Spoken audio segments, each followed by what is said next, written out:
أما بعد فأعوذ بالله من الشيطان الرجيم بسم الله الرحمن الرحيم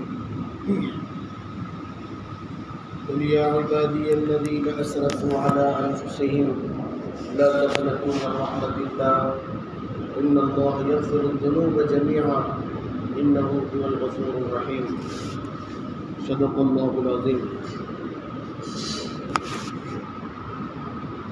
محترم دوستو، بزرگوں، بھائیو،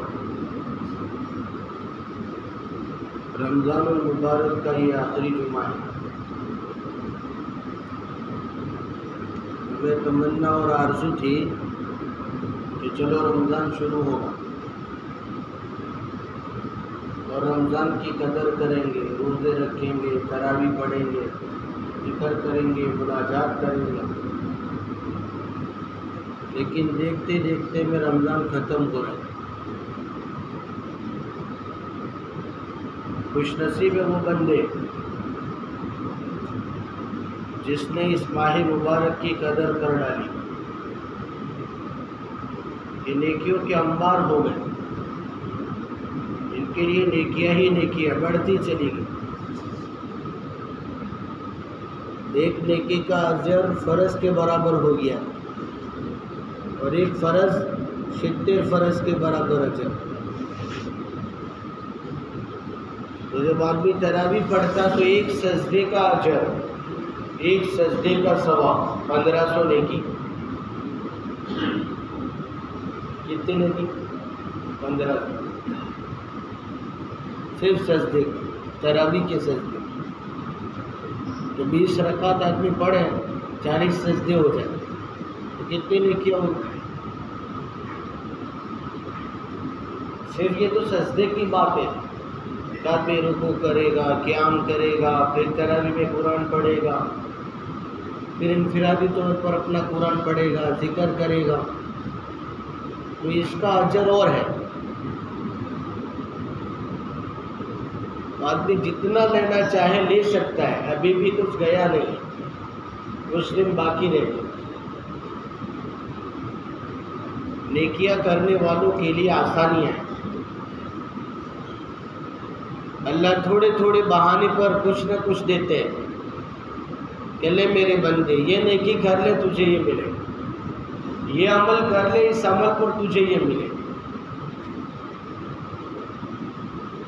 کرنے والوں کے لیے آسانی ہے اور نہ کرنے والوں کے لیے بڑا بھاری ہے، مشکل ہے. نہیں کرنے والے تو یوں بھی نہیں کرتے. سمجھداروں کے لیے آسانیاں ہیں کافی ان لوگوں کے. اس لیے ابھی کچھ دن باقی ہے، اس کی ہمیں قدر کرنی اور عمل میں اپنے آپ کو ایسا لگانا ہے کہ اللہ خوش ہو جائے، اللہ راضی ہو جائے. اور ہمارا یہ کام ہے، یہ عمل کرنا، فرائض کو زندہ کرنا، سنتوں کے ساتھ رہنا، یہ ساری چیزیں اللہ کو خوش کرنے کے لیے کہ اللہ کی رضامندی نصیب ہو جائے. جب اللہ خوش ہو جاتے ہیں تو بندے کے کام بننا شروع ہو جاتے ہیں. سب سے پہلے دلوں کے سکون آدمی کو مل جاتے ہیں، دلوں کا سکون ملتا ہے جب اللہ خوش ہو جاتے ہیں. اللہ جب خوش ہوتے ہیں تو روزیوں کے دروازے کھل جاتے ہیں، روزیوں میں وسعت ہوتی ہے، فتوحات ہوتی ہے. اللہ محبتیں دلوں میں داخل کرتے ہیں اور کافروں کے، غیروں کے سامنے رعب ڈالتے ہیں. اس لیے اللہ کو خوش کرنا بہت ضروری ہے. اللہ کو منانا چاہیے، تعلق اللہ سے زیادہ مضبوط ہونا چاہیے. آدمی جتنا اللہ کو یاد کرتا ہے، بندے کا تعلق اللہ سے اتنا مضبوط ہوتا ہے. قرآن جتنا زیادہ پڑھتا ہے اتنا اللہ سے زیادہ تعلق بڑھتا ہے. اس لیے امام احمد بن حنبل رحمۃ اللہ علیہ بڑے اماموں میں ایک امام ہے، بڑے اللہ والوں میں گزرے ہیں. 100 سے زیادہ مرتبہ اللہ کی زیارت ہوئی. تو انہوں نے پوچھا کہ اللہ تیرا تعلق کیسے مضبوط ہو سکتا ہے، تیرے قریب کیسے ہو سکتے ہیں؟ تو ان کو کہا گیا کہ میرا قرآن زیادہ پڑھو، قرآن کو جتنا زیادہ پڑھو گے اتنا تعلق بڑھے گا۔ تو اللہ کا تعلق مضبوط کرنے کے لیے ایک اللہ کو یاد کرنا ہے، اللہ کا خوف رکھنا ہے، خشیت جس کو کہتے ہیں۔ آدمی جس سے زیادہ ڈرتا ہے تو اس کا تعلق اس کے لیے مضبوط ہو جاتا ہے اور اس کا کام کرنا اس کے لیے آسان ہوتا ہے۔ ایک آدمی بڑا ہے، اس کا خوف ہے تو اس کا کام اس کے لیے آسان ہو جائے گا، اس کا ماننا اس کے لیے آسان ہو جائے گا۔ ایسے اللہ کی خشیت، اللہ کا ڈر ہوگا تو اس کا تعلق بھی مضبوط ہوگا، اللہ کا کام بھی کرے گا۔ اللہ نے جو عمل، جو حکم دیے ہیں یہ اس کو پورا کرے گا۔ اس لیے تعلق اللہ سے مضبوط کرنا ہے، ذکر زیادہ کریں، اللہ کو زیادہ یاد کریں اور قرآن کی تلاوت زیادہ سے زیادہ کریں۔ اللہ کا فضل ہے، رمضان میں تو بہت زیادہ اہتمام ہوتا ہے، باقی رمضان کے علاوہ بھی ہمیں اس کی کوشش کرنا ہے کہ جیسے رمضان میں 2 ختم، 3 ختم، 4 ختم، بعضوں کے ایک دن کا ایک ختم ہوتا ہے، ایک دن میں ایک ختم لوگ کر لیتے ہیں۔ ایسے بھی لوگوں بھی پڑھے ہیں دنیا میں ہے، ایک دن میں ایک ختم کر ڈالتے ہیں قرآن کا، تو 30 دن میں 30 ختم ہو جائے۔ لیکن بعد رمضان کے، رمضان میں عادت بنا، رمضان میں ایسی عادت بنا لیں کہ بعد رمضان کے بھی ہمارے لیے آسان ہو جائے۔ جیسے نمازیں پڑھتے ہیں، فرائض کا جتنا اہتمام ہوتا ہے، سنتوں کا اہتمام ہوتا ہے، نوافل کا بھی بڑا اہتمام ہوتا ہے، تو بعد رمضان کے بھی اس کی ہمیں فکر ہونی چاہیے۔ یہ رمضان اس کے لیے ہے کہ 11 مہینے ہماری عادت بن جائے، بھئی نمازیں پڑھی ہے، سنتیں پڑھی ہیں، نفل پڑھے ہیں، اشراق بھی پڑھ لیتا ہے، تہجد بھی پڑھ لیتا ہے، سحری اوابین بھی پڑھ لیتا ہے، تو یہ نوافل کا اہتمام ہوتا ہے، تو نوافل کے ذریعے سے اللہ کا قرب ہوتا ہے۔ تو رمضان میں اس کی عادتیں پڑتی ہے، تو ہمیں بعد رمضان کے بھی اس کو کرنا ہے کہ نمازوں کا بھی اہتمام خاص طور پر کریں اور ساتھ ساتھ میں قرآن کی تلاوت کا بھی اہتمام کریں۔ روزانہ ایک پارہ، ایک شیڈول بنا دینے کا کہ بھئی روزانہ ایک پارہ پڑھوں گا، تو جیسے چاند کا شروع ہوگا، چاند پورا ہوگا، مہینہ ختم ہوگا، قرآن ختم ہوگا،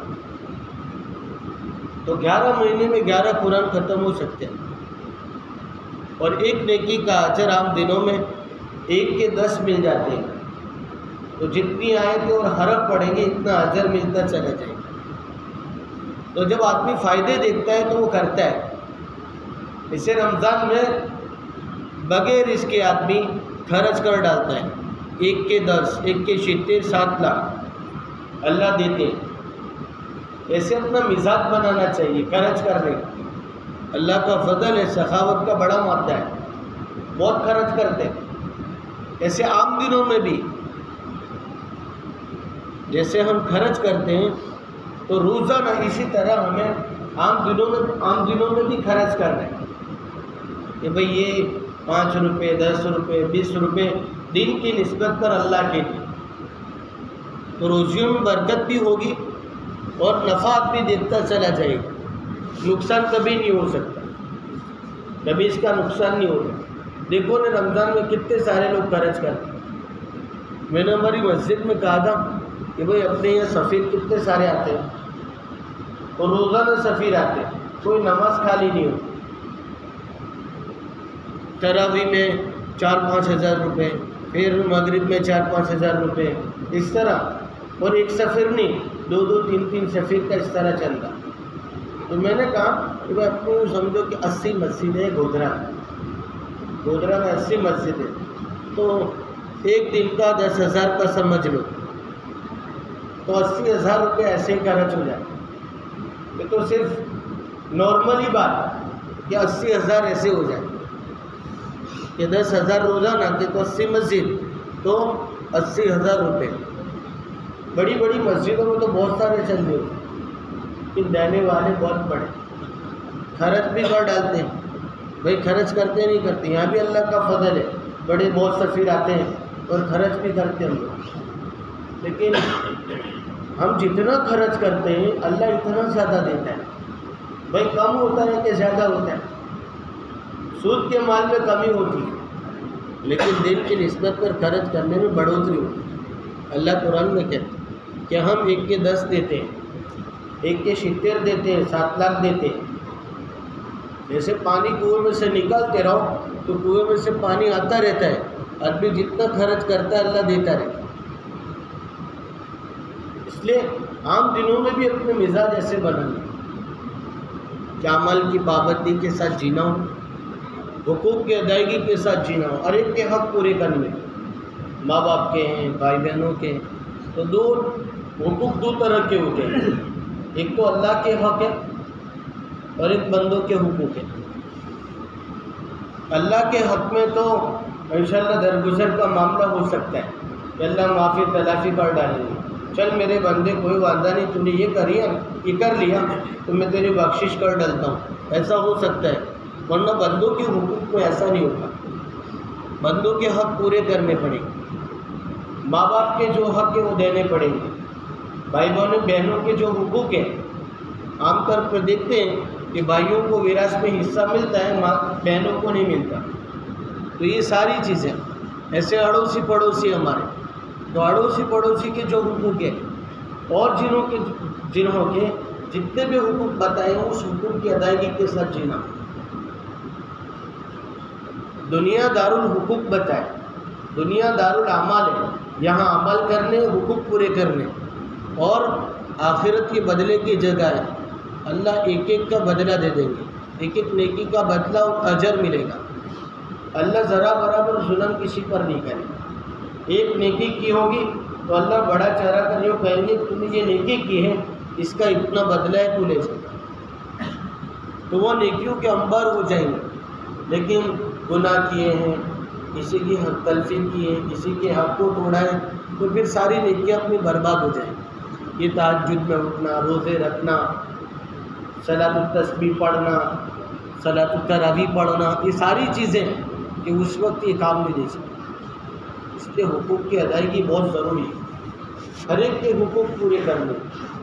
اگر ماں باپ کو ستائے تو ان سے معافی مانگ لے. گھر والی کے ساتھ کوئی ظلم ہوا ہے تو ان سے بھی معافی تلافی کر ڈالنے. بچوں کے حقوق توڑے ہیں تو بچوں کے حقوق پورے کر ڈالنے.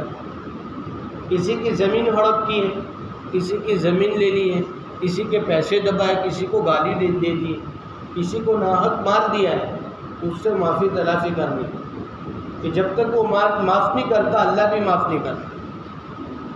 اگر وہ معاف کر ڈالے گا تو انشاءاللہ ہمارا کام بن جائے گا.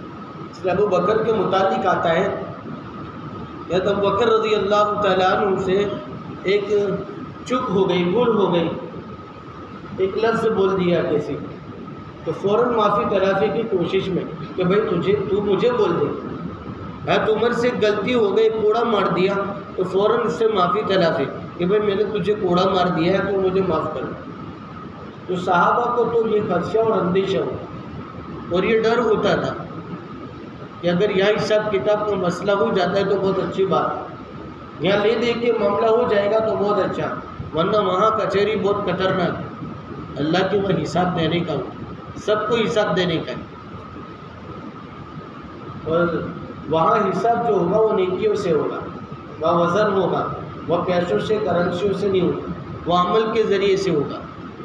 اگر کسی پر ظلم ہو گیا تو یہ نیکی اس کو دے دی چاہیے.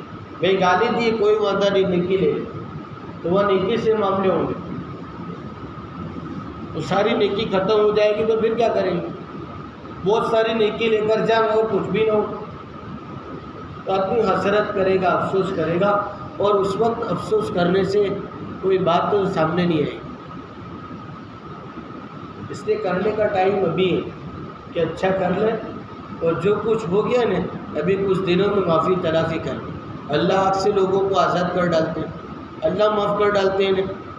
تو اللہ معافی مانگنے والوں کو اور معاف کرنے والوں دونوں کو اللہ زیادہ پسند کرتا ہے. جیسے اللہ معاف کرتے ہیں، اللہ کہتے ہیں ان اللہ یغفر الذنوب جميعا، میں تمام کو معاف کر ڈالتا ہوں، تو اللہ سب کو معاف کرتے ہیں، تو ہمیں بھی اپنے بھائیوں سے معافی مانگنی چاہیے، اور جو سامنے والا ہے وہ معاف کر دے، تو یہ محبت کا حقدار بنتا ہے، اللہ محبوبیت داخل کرتے ہیں اس کو، آپس میں محبت اور تعلق بڑھتے رہتے ہیں۔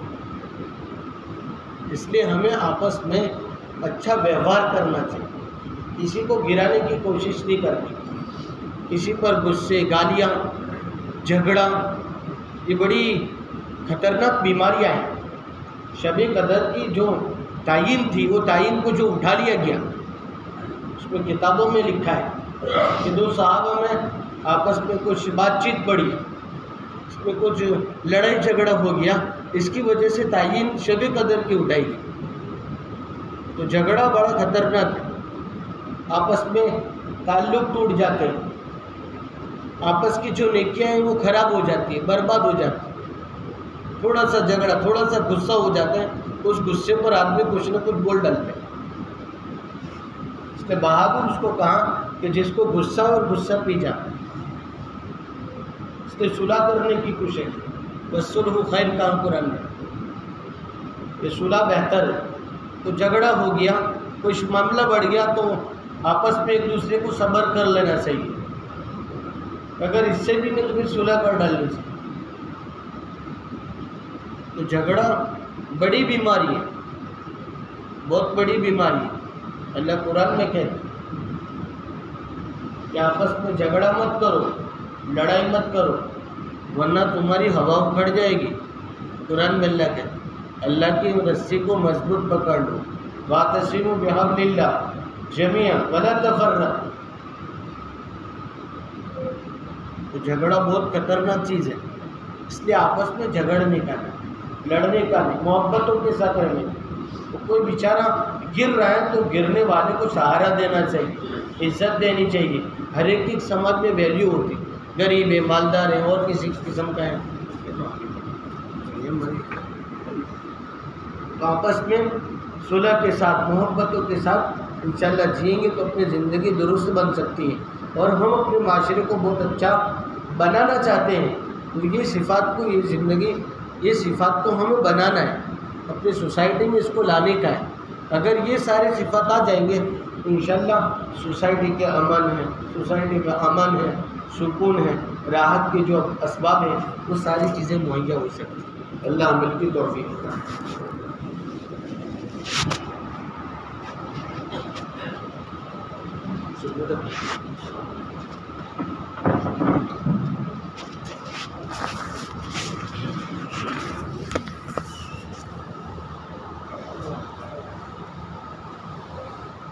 گڑیا کو تو پارٹی